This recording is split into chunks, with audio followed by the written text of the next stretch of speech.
Hi అండి, ఈ రోజు నేను యానా కేవ్స్ ఎలా ఉంటాయో చూపిస్తాను, చూసేయండి. ఈ యానా కేవ్స్ అనేవి గోకర్ణ నుంచి 48 కిలోమీటర్స్ దూరంలో ఉన్నాయి. ఇక్కడికి వెళ్ళడానికి మనం ఓన్ వెహికల్ లో కూడా వెళ్ళొచ్చు, లేదంటే గోకర్ణలో వెహికల్స్ మనకి రెంట్ కి ఇస్తారు, బైక్స్, వాటిలో కూడా వెళ్ళొచ్చు. ఎలా వెళ్ళినా కూడా నెమ్మదిగా వెళ్ళాలి, ఎందుకంటే రోడ్ అనేది వంపులు వంపులుగా ఉంటుంది, చాలా సన్నగా ఉంటుంది. మనకి ఆపోజిట్ లో వెహికల్ వస్తే క్రాస్ చేయడానికి అంత ఈజీగా ఉండదు, కాబట్టి నెమ్మదిగా వెళ్తే వాళ్ళకైనా మనకైనా సేఫ్. రోడ్ మాత్రం అలా ఉన్నా కూడా ఫారెస్ట్ మాత్రం చాలా ఎంజాయ్ చేయొచ్చు, నేచర్ మాత్రం సూపర్ గా ఉంటుంది.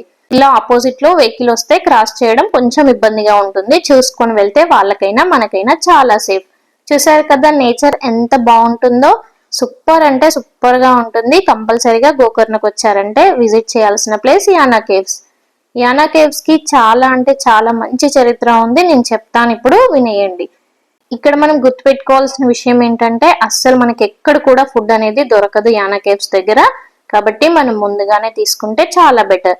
చూసారు కదా, మనం యానా కేవ్స్ ఎంట్రన్స్ దగ్గరికి వచ్చేసాం. ఇక్కడ ఫుల్ మంకీలు ఉన్నాయి, కొంచెం జాగ్రత్తగా ఉండాలి ఫుడ్ విషయంలో. ఇలా ఎంట్రన్స్ దగ్గర మనం టికెట్ తీసుకోవాలి, ఒక్కరికి 10 రూపీస్ ఛార్జ్ చేస్తారు.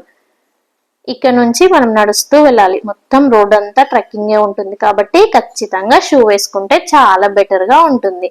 చూసారా ఎంత ఘాటుగా ఉందో, నడవడం కొంచెం ఇబ్బందిగానే ఉంటుంది, ఎందుకంటే మనం ఎక్కేది గుట్ట కాబట్టి కొంచెం హార్డ్ గా ఉంటుంది. కానీ చాలా ఎంజాయ్ చేస్తూ మనం వెళ్ళొచ్చు. మధ్య మధ్యలో ఆ నేచర్ సౌండ్స్ చాలా బ్యూటిఫుల్ గా ఉంటాయి, వాటర్ సౌండ్స్ వస్తాయి, అలాగే బర్డ్ సౌండ్స్ చాలా బాగుంటాయి. ఒకసారి మీరు కూడా చూసేయండి. ఈసారి మీరు యానా కేవ్స్ కంపల్సరిగా వెళ్ళాలనుకుంటే ఖచ్చితంగా వెళ్ళండి, ఇది కంపల్సరిగా చూడాల్సిన ప్లేస్, అంత బ్యూటిఫుల్ గా ఉంది. చూసారా రోడ్ అంతా ఇలా హైట్ గానే ఉంటుంది, మధ్యలో ఇక్కడ ఒక దగ్గర వాటర్ వస్తాయి, కొంచెం జాగ్రత్తగా నడవాలి.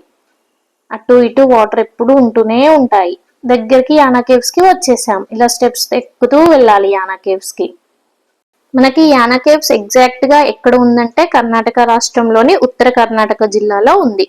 చూసారు కదా ఎంత బ్యూటిఫుల్ గా ఉన్నాయో, ఈ రాతి శిలలు సూపర్ గా ఉంటాయి. ఇక్కడ మనకి శివుడు టెంపుల్ కూడా ఉంది, కంపల్సరిగా దర్శనం చేసుకొని వెళ్ళాలి మనం యానా కేవ్స్ కి. ఎంత బ్యూటిఫుల్ గా ఉన్నాయి, అసలు ఎలా ఫామ్ అయ్యాయో కంపల్సరిగా చూడాల్సిన ప్లేస్. అయితే నేను హిస్టరీ చెప్తా అన్నాను కదా, చెప్తాను వినేయండి. అయితే ఈ కేవ్స్ 2 శిఖరాలుగా విడిపోయి ఉంటాయి, ఒకటి మోహిని శిఖరం, ఒకటి భైరవ శిఖరం. అసలు ఈ 2 శిఖరాలు ఎలా ఏర్పడ్డాయో ఇప్పుడు నేను చెప్తాను వినండి. అయితే ఒకరోజు భీష్మాసురుడు ఒక తపస్సు చేస్తూ ఉంటాడు, శివుడి కోసం ఘోరమైన తపస్సు చేస్తాడు. అయితే శివుడు ప్రత్యక్షమై నీకేం కావాలి కోరుకో అంటాడు.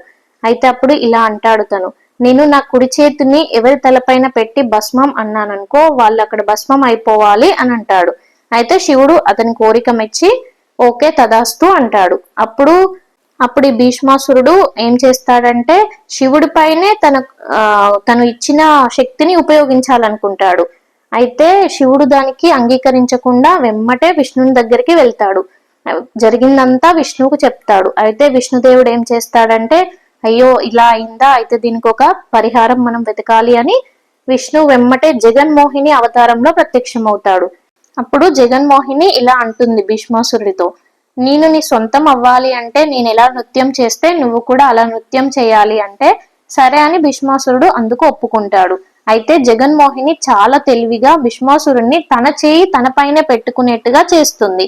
ఇక్కడ భీష్మాసురుడికి ఉన్న ఆయుధం ఏంటంటే తన చేతి పెడితే భస్మం అయిపోతారు, అందువలన అతడు భస్మమై అతని శరీరం కాలి బూడిదై ఇలా 2 ముక్కలుగా ఈ 2 రాతి శిలలు అనేవి దట్టమైన పశ్చిమ కనుమల మధ్యలో ఏర్పడ్డాయి.